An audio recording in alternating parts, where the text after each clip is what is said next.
샬롬, 유 선생의 구속사 천국열차, 유도순 목사님의 신구약 성경 파노라마를 낭독하는 시간입니다. 지금은 로마서 파노라마 25번째 시간, 2장 1절에서 16절. 주제는 심판의 보편성과 공정성. 첫째 단은 1절에서 4절, 하나님의 판단을 피할 줄로 아느냐. 9절은 2장 1절에서 3절, 남을 판단하는 사람들. 그러므로 남을 판단하는 사람아, 물론 누구든지 너가 핑계치 못할 것은 남을 판단하는 것으로 너가 너를 정죄함이니 판단하는 너가 같은 일을 행함이니라. 이런 일을 행하는 자에게 하나님의 판단이 진리대로 되는 줄 우리가 아노라. 이런 일을 행하는 자를 판단하고도 같은 일을 행하는 사람아, 너가 하나님의 판단을 피할 줄로 생각하느냐. 이 장은 남을 판단하는 사람아 하고 1절 시작이 됩니다. 그러면 남을 판단하는 사람이란 누구를 염두에 두고 하는 말씀인가? 이방인인가 아니면 유대인들인가? 사도는 어떤 불의의 죄를 드러내려는 것인가? 목회 현장에서 흔히 경험하는 일입니다만 설교를 들을 때 오늘 설교는 아무개 들으라고 하는 설교다. 그런데 하필이면 아무개 집사가 안 왔지 않아? 이러한 사람들이 있기 마련입니다. 사도는 지금 이러한 사람을 염두에 두고 말씀하고 있는 것입니다. 사도는 1장 28절에서 32절까지 해서 무려 21개나 되는 죄의 목록들을 열거했습니다. 곧 모든 불의, 추악, 탐욕, 악의가 가득한 자요, 시기, 살인, 분쟁, 사기, 악독이 가득한 자요, 수군수군하는 자요 하고 죄의 목록들을 열거합니다. 그런데 누군가가 옆에서 회심의 미소를 지으며 듣고 있습니다.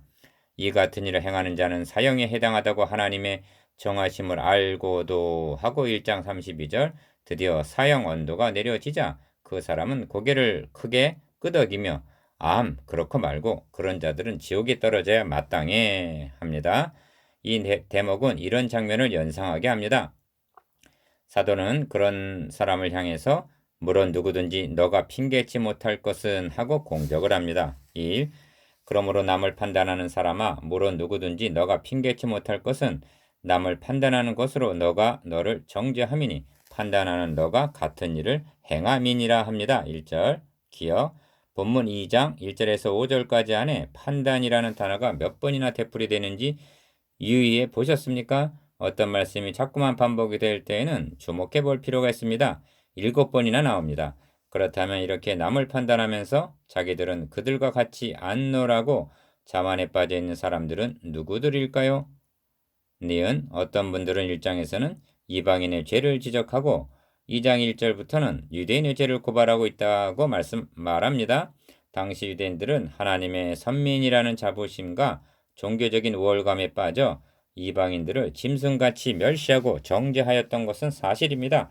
그런데 유대인이라 칭하는 너가 하는 말이 2장 17절에 가서 등장합니다. 디귿, 그러니까 남을 판단하는 사람아 하는 본문이 이방인과 유대인의 죄를 지적하는 중간에 끼어 있는 것입니다. 이런 맥락에서 남을 판단하는 사람이란 로마서의 수신자들인 이방인 중에도 있고 유대인 중에도 있고 오리 중에도 많다 하겠습니다.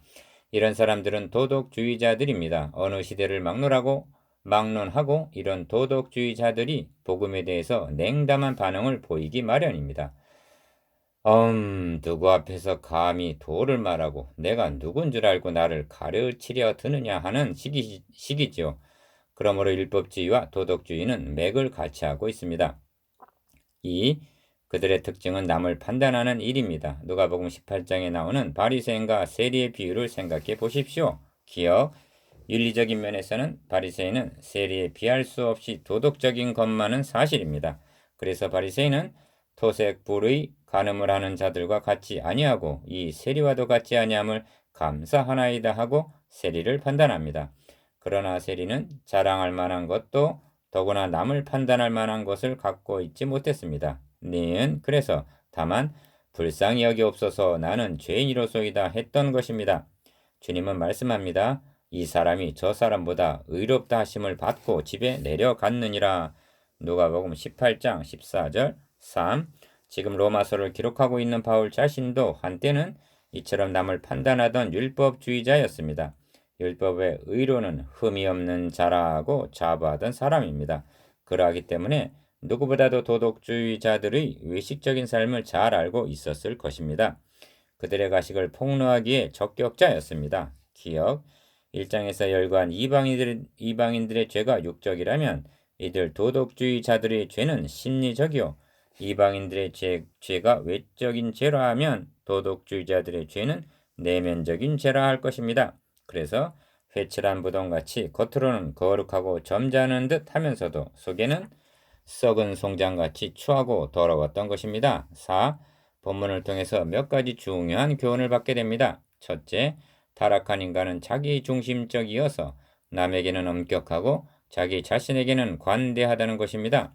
도덕주의자들은 나는 저들과 같지 않다 하고 생각했습니다. 기어 그러나 바울은 1절에서 너가 같은 일을 행함이니라 하고 말씀합니다. 3절에서도 이런 일을 행하는 자를 판단하고도 같은 일을 행하는 사람아 합니다. 어떤 면에서 도덕군자들이 같은 일을 행한다고 하는가? 주님은 회칠한 무덤 같으니 겉으로는 아름답게 보이나 그 안에는 죽은 사람의 뼈와 모든 더러운 것이 가득하도다. 겉으로는 사람에게 옳게 보이되 안으로는 외식과 불법이 가득하도다. 마태복음 23장 27절 28절 내면적으로 같은 죄를 범하고 있다는 말씀입니다. 5. 둘째로 사람들은 각기 자기 기준에 의해 판단한다는 점입니다. 그러나 진정한 판단 기준은 하나님의 표준에 의해서라는 것입니다. 기어 그러므로 명심해야 할 점은 심판의 날에는 도덕주의자들의 기준에 의해서가 아니라 하나님의 표준에 의해서 심판받게 된다는 것입니다. 이것이 2절 말씀인 이런 일을 행하는 자에게 하나님의 판단이 진리대로 되는 줄 우리가 아노라 하는 뜻입니다. 6. 셋째로 우리는 남을 판단하는 재판장이 아니라 불쌍히 여겨주심을 바랄 것밖에 없는 피고 즉 죄고인들이라는 것입니다. 기억, 수학에서 분수를 배울 때 분모가 같지 않으면 합할 수가 없었던 점을 기억하십니까? 우리는 각자 분자가 다를 수는 있습니다. 누구는 과거가 좀 선했고 어떤 사람은 험악할 수도 있습니다. 그러나 분모는 같다는 점을 고백해야만 한 형제요, 한 공동체 일원이 될 수가 있습니다. 그렇다면 우리의 공통 분모는 무엇입니까? 7. 에베소서 4장 32절을 들어 답하겠습니다. 서로 인자하게 하며 불쌍히 여기며 서로 용서하기를 하나님이 그리스도 안에서 너희를 용서하신과 같이 하라 하십니다. 기억 하나님이 그리스도 안에서 용서하여 주신 용서를 받은 사람들 이것이 우리의 공통 분모인 것입니다. 우리 가운데 이런 용서함을 입지 않은 여인은 한 사람도 없다는 것. 그래서 우리는 서로 인자하게 하며 서로 불쌍히 여기며 서로 용서하기를 하나님이 그리스도 안에서 용서하심과 같이 해야 할 사람들이라는 것입니다. 니은 성경은 긍휼을 행하지 아니하는 자에게는 긍휼 없는 심판이 있으리라. 긍휼은 심판을 이기고 자랑하느니라 하고 말씀합니다. 야고보서 2장 13절 8 사도는 1절에서 너가 핑계치 못할 것은 합니다. 이는 심판대 앞에 설 것을 염두에 두고 하는 말씀입니다. 핑계치 못한다는 말은 1장 20절에서도 한 말씀인데 만드신 만물에 분명히 보여 알게 되나니 그러므로 저희가 핑계치 못할지니라 했습니다. 심판대 앞에서는 이방인도 도덕군자도 그 누구도 핑계댈 수가 없다는 말씀입니다. 기억 여러분 우리가 연약하여 넘어지는 실수를 범한다 해도 그 우에다가 그 잘못에다가 남을 판단하는 죄까지 더하지는 맙시다. 이것이 남을 판단하는 자입니다. 묵상해 봅시다. 1. 도덕주의자들이 세 가지 잘못은 무엇입니까? 2. 우리에게 있는 공통 분모는 무엇입니까? 3. 우리가 무슨 죄만은 추가하지 말아야 할까요?